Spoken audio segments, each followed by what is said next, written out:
Brazilian automatic. My work got it in as a trade a year ago, and I bought it from him because for one very, very specific reason.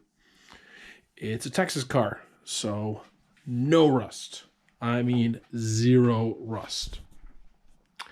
As you can see, it's not very stock 328 IS anymore. So over the last 2 winters, we have gone through this car completely head to toe. So I'm going to start at the back. We'll move our way to the front. Some complete no-name wing. It's pretty well mounted. It was badly mounted before. I fixed that. We've got rear M3 trailing arms with rear M3 brakes. We've got some old ASA wheels here. These are the transport wheels. Motorsport hardware stud conversion kit. We've got right now a 338 LSD in it. All poly bushings. All the reinforcement mounts are welded in.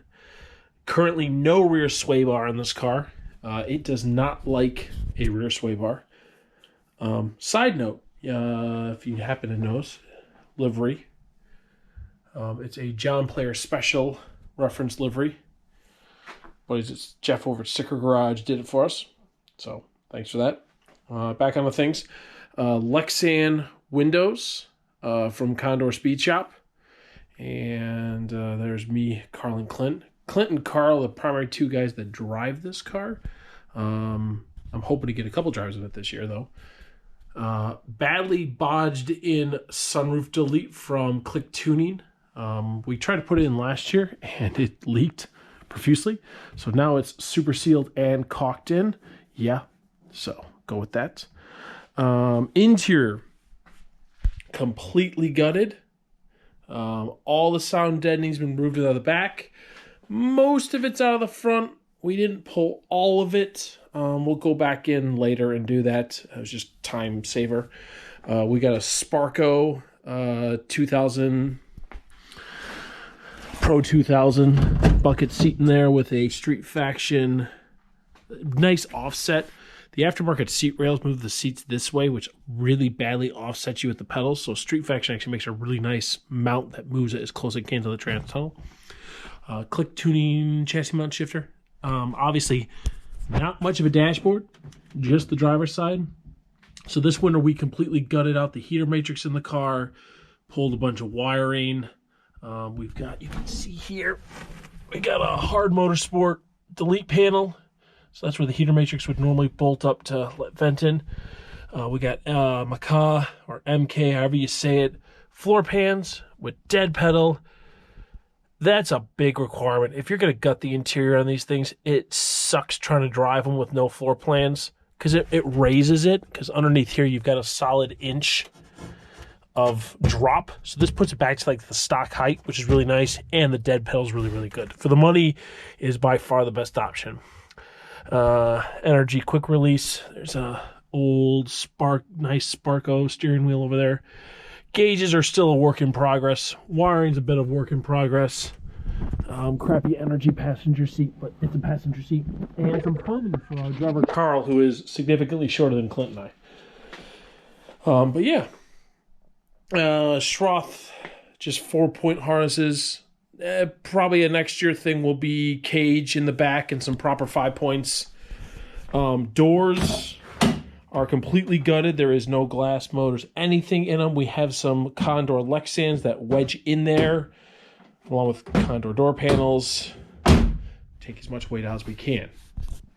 Cars on AST 4200 coilovers.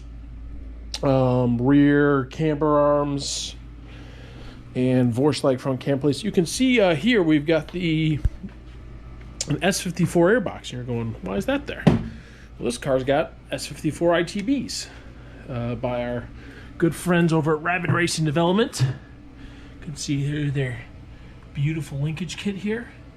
My other car, which is 95 M3, I'll hopefully do a video on, was one of the first cars with this kit on it.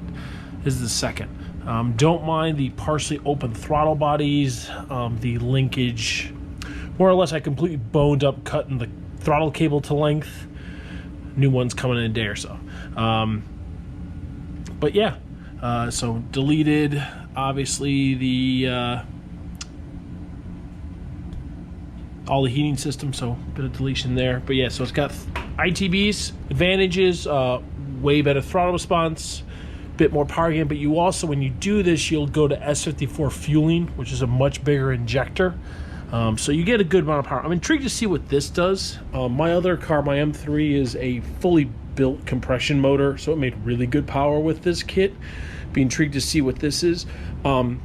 As deceiving this is actually an S50. So this came out of the 95 M3s. This is a later model valve cover, just because I like having the filler at the front. And the metal ones warp all the time. So it's a OBD2 converted S50. So you can't, the way you do that is, you can't see it, but so the S50 has a front mounted crank sensor, whereas this S52 has a rear.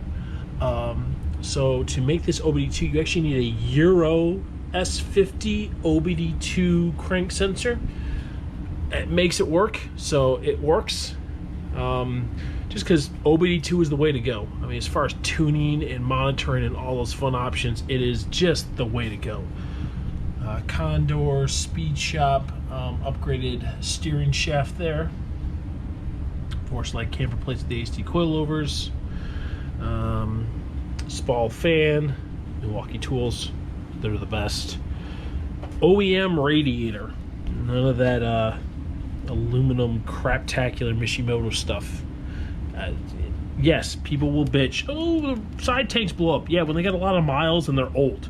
When they're new, they work. OEM radiators are great. Got some super nice custom made headlights on this car. Way too nice for what it is. Condor Speed Shop hood vents. Yeah, that's kind of a quick overview. Plethora of other crap and parts and tools, and I'm hoping to actually maybe make a couple videos on some things, kind of showing what I've got. But nonetheless, here is the car. It runs. It still needs a tune. Castle Performance, who I use for all my tuning, needs to get a base tune on it. It's got an initial tune from him, but obviously we just put the ITBs on. He's gonna have to retune it for those, and then goal is get it on a dyno to get it fully done. But yeah, it's we're about a month-ish or so from the first autocross of the season and track day of the season, so